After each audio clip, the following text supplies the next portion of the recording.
हलू नका नाही. ओके.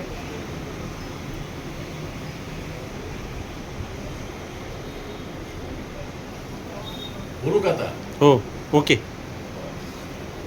आज अल्पबचत प्रतिनिधी संघटनेची बैठक आयटक कामगार या ठिकाणी आपण आयोजित केलेली होती.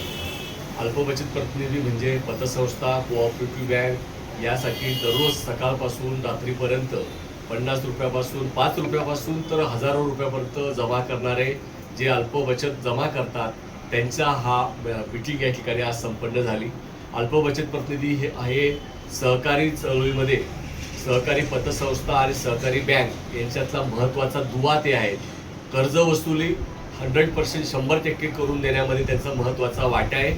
अतिशय वाईट काळामध्ये सहकार चळवळीमध्ये अल्पबचत प्रतिनिधींनी अतिशय चांगल्या प्रकारे काम केलं. कोरोनाच्या काळात सुद्धा कोरोना असताना संपूर्ण संस्थेसाठी ते राबत होते, काम करत होते.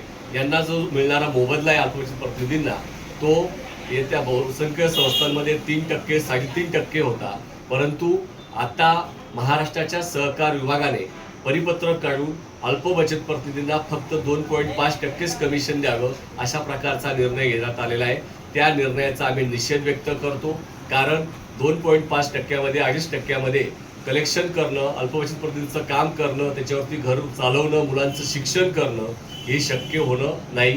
त्याचप्रमाणे पेट्रोलचे भाव प्रचंड वाढत आहेत आणि म्हणून आम्हाला आजच्या मेळाव्यामध्ये निर्णय झाला की 3% कमिशन हे तसंच राहिलं पाहिजे आणि 50 पैसे हे आपल्याला प्रवास खर्चासाठी, पेट्रोल खर्चासाठी प्रत्येक संस्थेने दिलं पाहिजे.